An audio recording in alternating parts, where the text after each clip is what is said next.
warahmatullahi wabarakatuh. Selamat pagi menjelang siang untuk mahasiswa semuanya. Hari ini kita bertemu kembali pada mata kuliah Basic Jurnalistik. Topik kita kali ini adalah news writing dan news editing ya. Minggu kemarin kita sudah belajar tentang bagaimana cara melaporkan sebuah berita ya. Hari ini kita belajar bagaimana cara menulis dan mengedit sebuah berita itu ya. Oke, mudah-mudahan kan semuanya masih diberikan kesehatan sehingga dapat mengikuti perkuliahan ini dengan baik. Oke, baik. Kalau kita ingin membahas tentang basic dari news writing, dasar-dasar dari menulis berita itu ada paling tidak 11 poin yang perlu kita pertimbangkan. Yang pertama itu adalah kita itu sebagai seorang jurnalis harus menjadi become gatekeeper. Nah, gatekeeper itu artinya orang yang buka jalan ya, atau yang penjaga dari semua berita. Artinya apa di sini? Jadi kitalah yang pertama kali yang membuat berita yang akan dibaca oleh orang itu. Jadi kalau bisa dari semua berita itu kita yang pertama yang membuatnya. Kita pertama yang menuliskannya. Ya, berita yang akan dipublikasi tersebut. Oke, jadi jangan sampai kalau kita membuat berita itu ya jangan sampai kita menjadi orang yang keberapa karena orang pertama itulah dicari orang ya.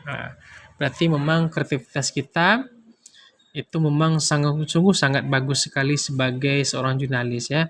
Karena kita mampu untuk mengupdate setiap informasi dengan baik.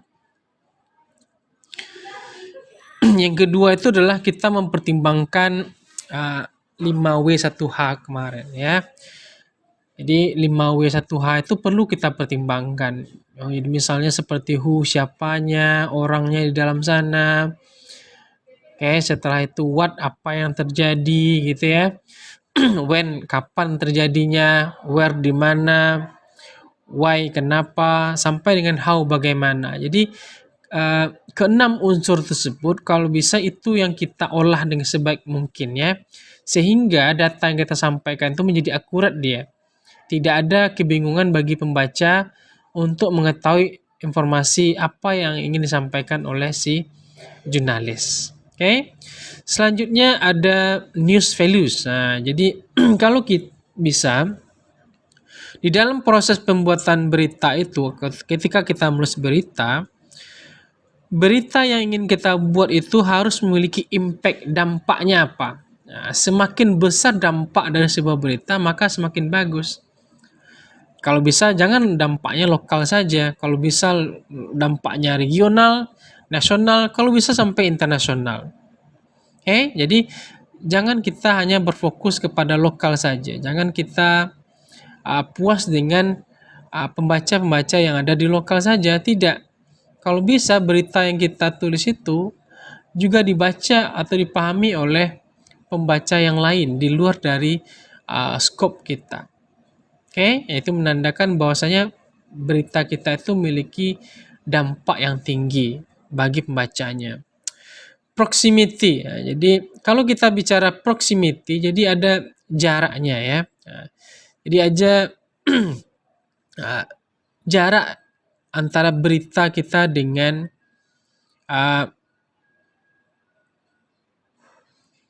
berita orang lain gitu ya. Jadi ketika kita menulis berita, jadi berita kita itu memang caranya itu lebih bagus ya. Lebih baik dalam pengemasan ya. Jadi ketika kita misalnya menulis berita, jangan sampai berita kita itu sama pula cara penyampaiannya dengan orang lain.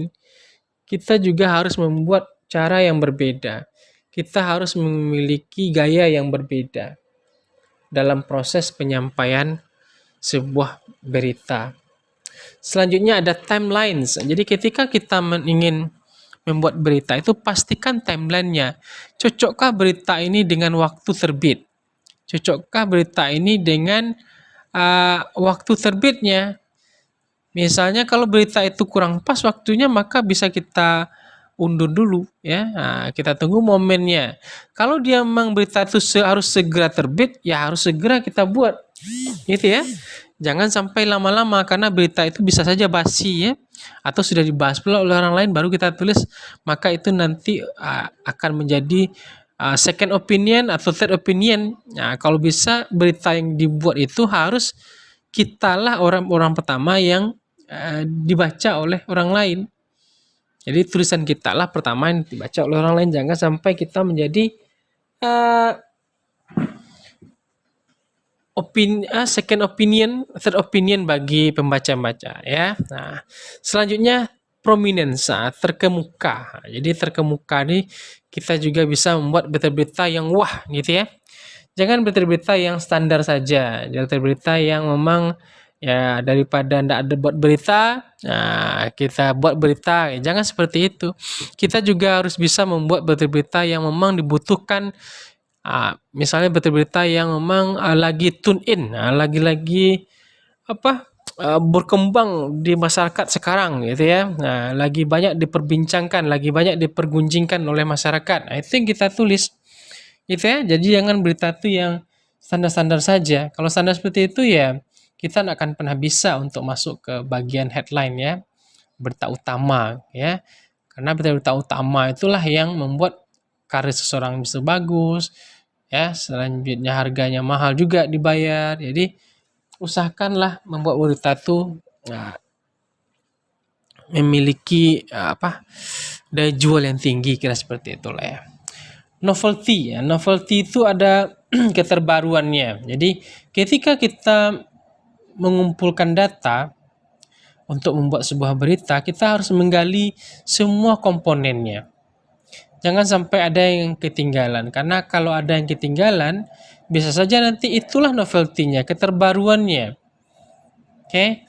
Nah, jangan sampai ada yang lupa kita. Kadang-kadang kalau beritanya itu saja, mungkin pembaca itu bosan ya. Tapi kalau ada hal yang baru walaupun sedikit saja itu dalam berita yang kita tulis, mungkin orang akan membaca walaupun berita itu sudah berkembang jauh di kalangan masyarakat. Tapi kalau ada yang baru, orang mungkin akan membaca untuk itu. Jadi yang novelty-nya itu, keterbaruannya itu perlu sekali. Jadi orang ingin melihat apa update-nya lagi, apa perkembangannya lagi. Jangan sampai berita kita itu saja, tidak ada perkembangan atau update-nya ya. Selanjutnya konflik ya. Konflik ini bagaimana cara kita menyusun kerangkanya. Bagaimana menyusun kerangka dari awal sampai akhir sehingga berita kita itu memang jelas aturannya ya. Jadi orang paham bagaimana awalnya, bagaimana puncaknya, apa yang menjadi klimaks dari berita kita sampai dia nanti bagaimana cara kita menutup atau menyimpulkan sebuah berita kita. Oke, selanjutnya relevance. Relevance itu sesuai dengan moto media kita, mungkin sesuai dengan waktunya, sesuai dengan temanya, itu nanti relevance itu cocok nak berita. Jadi misalnya kan, kalau misalnya media kita sudah menetapkan tema untuk hari ini, ya kita carilah sesuai dengan tema, gitu ya.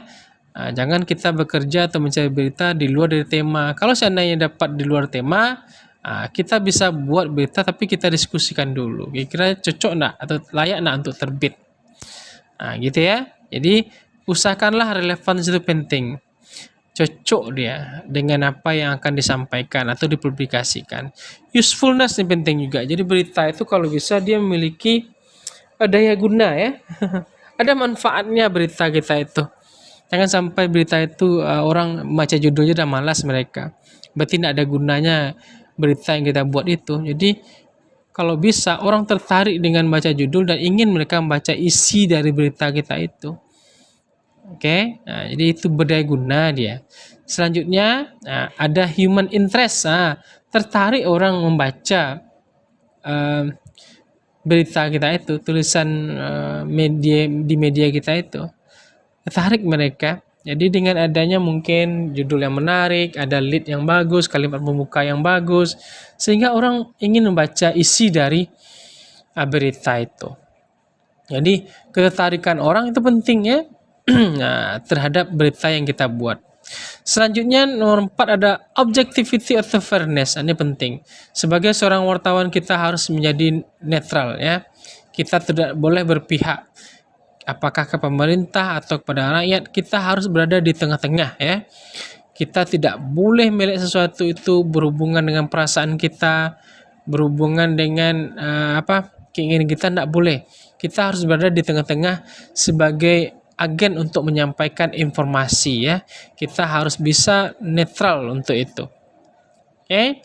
Selanjutnya delete. Nah, sebagaimana saya bahas tadi, delete itu adalah kalimat pertama ya atau dua kalimat awal ya yang berada pada berita kita. Usahakanlah lead ini memang membuat orang terkesima untuk membaca isi dalamnya.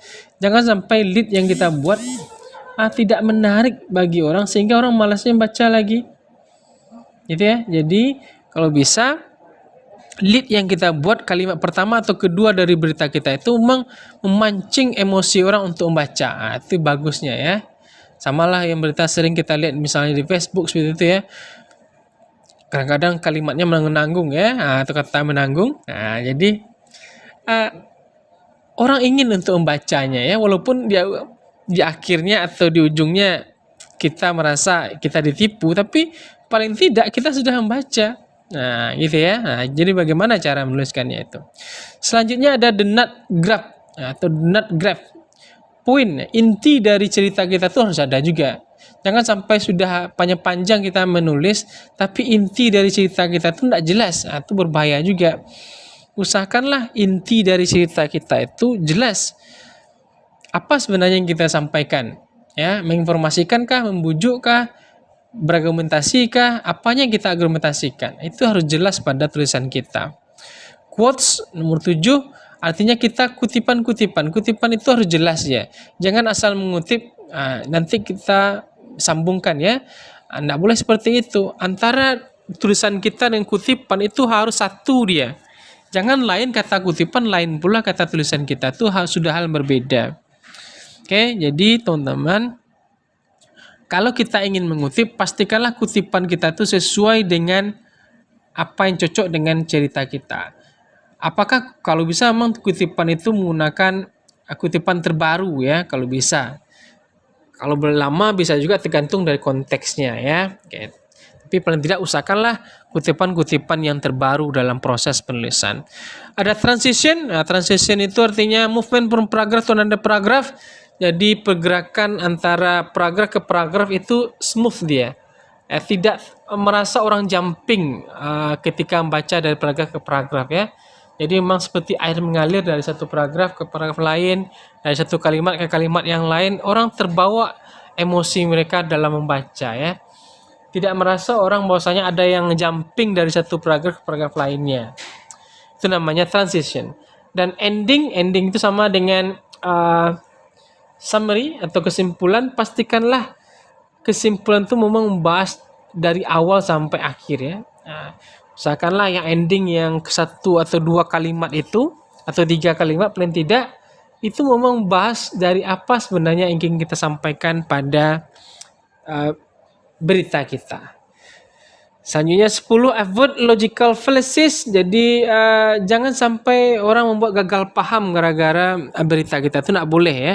Kita harus membuat berita kita itu seinformatif mungkin. Jadi orang paham dengan apa yang disampaikan. Ingat, kalau sampai gagal paham berita kita itu bisa ya masuk hukum nanti atau sebagainya. Jadi hati-hati ya. Memang harus lengkap ya dengan apa yang kita sampaikan ya.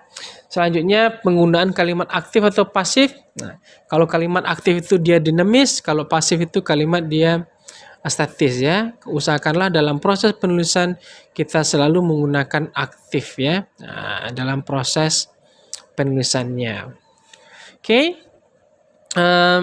Selanjutnya apa sih elemen-elemen dari tulisan yang bagus atau cara menulis yang bagus? Yang pertama itu precision. Artinya apa? Kita memang menggunakan diksi-diksi yang tepat untuk mengungkapkan hasil dari pemikiran kita. Diksi atau katanya itu jelas, tidak ambigu dia ya. Harus definite, jelas dia. Yang kedua clarity. Clarity itu kejelasan penggunaan kalimat, apakah simple sentence atau sebagainya. Kalau merasanya kita susah dalam menggunakan kalimat yang panjang-panjang, maka gunakan saja yang simple sentence. Oke, sehingga kita dapat mengetahui bagaimana cara menyusun kalimat itu dengan baik. Jadi ada kejelasan antara satu kalimat dengan kalimat yang lain. Jangan sampai orang bingung atau salah paham dengan apa yang disampaikan. Selanjutnya ada pacing. Pacing itu tone atau mood yang dimasukkan ke dalam tulisan kita, dalam berita kita. Jadi orang terbawa emosi dia. Ada mood di sana. Ketika mungkin kita berargumen, orang memang merasa dirinya yang mereka sedang diceritakan ya. Terbawa emosi mereka. Selanjutnya ada transition tadi, seperti saya bilang tadi, ada pergerakan antara paragraf ke paragraf lainnya itu smooth, tidak terasa jumping atau loncat orang ketika membaca. Selanjutnya ada sensory appeal, artinya apa? Seluruh indera dari kita ketika kita membaca berita itu dia bergejolak dia. Maksudnya merasakan dia seluruh 5 indera kita itu. Artinya apa? Pola pikir kita, perasaan kita termotivasi untuk membaca atau terpengaruh ketika sebuah berita itu dibuat. Selanjutnya yang keenam, gunakanlah analogis. Analogis itu hal-hal yang unfamiliar to read, artinya anggaplah ketika kita menulis itu kita sedang menjelaskan hal-hal yang susah untuk dibaca. Bagaimana cara kita menulisnya? Ya, buatlah seperti bagaimana orang yang tidak minat untuk membaca itu membaca gara-gara kita. Bagaimana sebuah berita yang susah dipahami itu kita buat sederhana mungkin sehingga orang mudah memahami dengan baik. Itulah kelebihan seorang jurnalis seperti itu. Selanjutnya